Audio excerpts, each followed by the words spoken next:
So, if you're thinking about starting a business, don't until you watch all of this video from start to finish. And you might be thinking, who is this crazy guy screaming at me on my phone? Well, I've started multiple different businesses. My name's Pitbull G. I've started multiple businesses ever since I was 16 all the way to 22. I'm 22 years old right now. I failed a lot and I've succeeded a good amount. So I want to share exactly what I've done, how I got here, and pretty much like the pitfalls I fell into and what I think a lot of y'all should avoid and what y'all should be running towards. So let's talk about this. As I started getting into middle school, high school, I started realizing that online people were making a lot of money and I really wanted to try to do something like that. But I didn't really get into it until I started turning it around like 16, 17, and then I started this clothing brand with my brothers and a few of my friends. Whenever I got into this clothing brand, I just had this idea.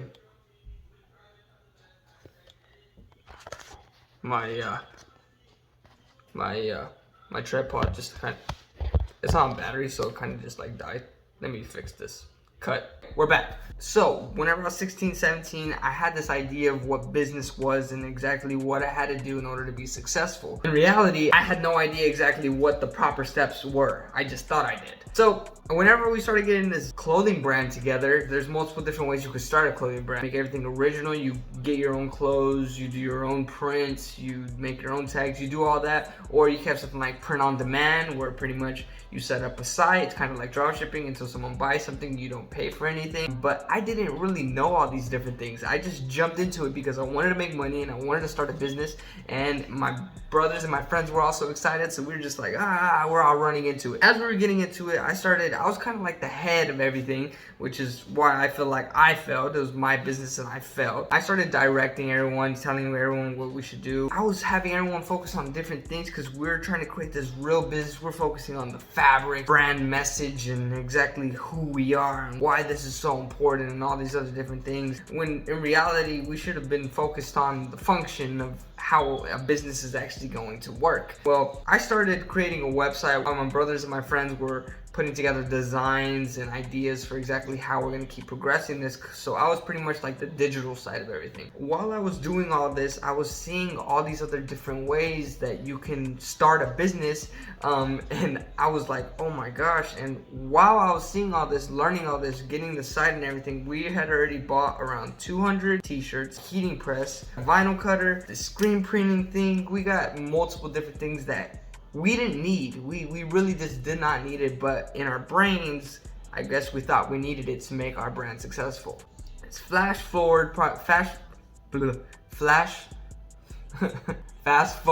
about 4 months into it. The site is up. We have designs. We created multiple different shirts. We've sold a lot to friends and family mainly, and we aren't doing very, very well. So we're switching the idea of us doing everything, because we were doing every single thing. We're creating the shirts. We're gonna start sewing on the tags onto the shirts. We even made our own bags with logos and stuff like that, so that whenever we sent out our packages, they weren't in just normal boxes. Like, we did multiple different things that we over prepared practically. Like, I've always been told, you can't over prepare. You can't over prepare. Well, in business, you can over prepare so much that it pretty much stunts you from going and getting anything started. So I over prepared. We did all these different things that we did not need to do. When in reality, we should have just took some simple steps to understand the business model that we were getting into and exactly how we were going to progress. So 6 months into it, we aren't making any money. I have the site up. We're spending around like $30 a month for the site. We're trying to drive traffic to it with Facebook ads, but at the time I was still learning all this different things, so we didn't want to direct too much money to that. All this stuff was going on and it was not working. It was not working, and every day I would go to my site, figure out how I can improve the SEO and just all the normal stuff so that I'm organically pushing the business. I was maintaining the social profiles, multiple different things, but at the end of the day, it did not work. Now, why didn't it work?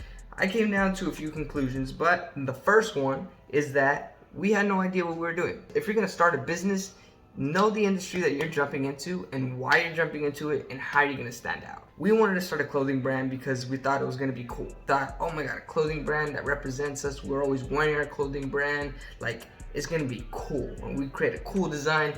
But in reality, no one gives a crap about you. No one gives a shit. And if you don't have a proper strategy and idea with how you're gonna shoot this message out to everybody, then no one's gonna care about the message. Nobody's gonna care about the message. So that was the first mistake, just not understanding what the hell we were doing and what we were getting ourselves into. It was kind of a little bumming, but it was the truth. Like at the end of the day, it was crazy. I had to tell everyone, well, we failed, we didn't do anything, like this sucks. And yeah, it was horrible. Not understanding your industry is the biggest thing. And then two, underestimating the work that you're gonna have to put in to actually produce a substantial business. So whenever all this was failing and everything was just crashing down, and we wasted over like 2-3 G's. My dad even put a little bit of money into it. It was just horrible when I think about it now. But it was just a shit show. It was horrible, and while this was going on, I felt like crap. I was just thinking, wow, I lost so much money. Like, why did I even do this? Like, multiple different things, but it led me to what I do today. As all this was happening, whenever I was getting started, I had a few promoters try to promote my page. They were fake promoters. They screwed me over, and I realized that there was this whole system of marketing and how everything worked, and I wanted to dabble in that. So the next business that I jumped into was a DM business. I was creating a direct messaging business where pretty much I would get people in these groups, and we would sell multiple different groups, either by size or we would sell individual spots. So you could think of it as I would start a group of 30 people. And first, in that 30 people would be the first 15, right? Those 15 will help support the group and pretty much build the engagement for everybody, because that's what a DM group is for. You post something in the DM group, people go engage with it, so it pretty much builds your engagement.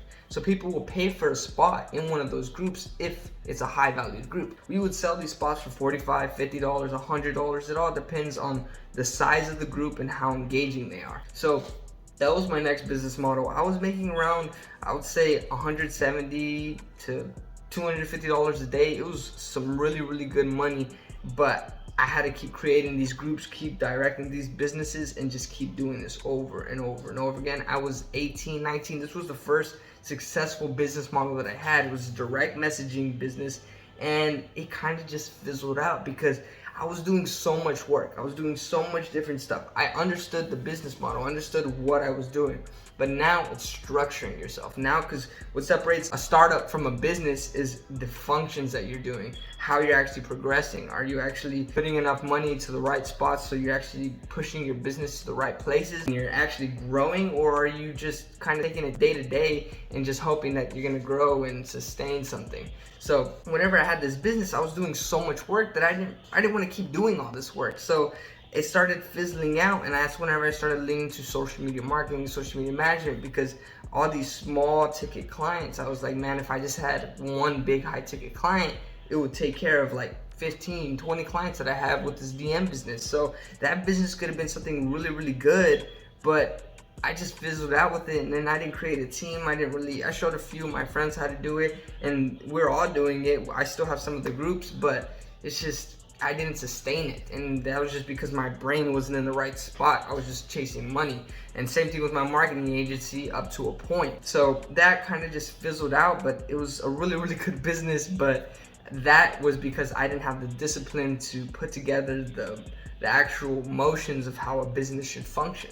So that was that problem, and that led me into my latest business, which is my marketing agency. So from all of this stuff, from trying to start a clothing brand to getting into this direct messaging kind of business with marketing businesses and trying to create content and engagement, it led into marketing and management for businesses. So throughout that whole process, I pretty much realized that it came down to two simple things to make a business successful. One, knowing the industry that you're jumping into, why you're jumping into it, and how you're gonna stand out. And two, what are the functions to make sure that you keep on progressing and make it a sustainable business? Those are pretty much the two fundamental things that are gonna determine whether your business is successful or not, because so many people just jump into business models because of a bunch of money or simple service. But over time, creating the functions and doing it from day to day, making sure that it's sustainable, that's what's gonna turn your startup into a business. So from the start of the clothing brand to my DM group business to my marketing agency now, I've learned that it's not that very complicated. It just takes some discipline in order to make sure that you're actually properly progressing and you stick with what you're doing. So if you're thinking about starting a business, keep all those thoughts in mind. It can be a really bumpy journey, or it could be a very simple one, just depending on what you're gonna do on your initial steps. Don't over prepare, and also don't underestimate the work that you're gonna have to put in, because starting a business is still a lot of work, but at the same time, it can be done as long as you know what you're doing. So, my name is Playboy G. If you enjoyed this, like, subscribe. I'm gonna be dropping more content like this, and yeah, I'll catch you in the next one. Peace.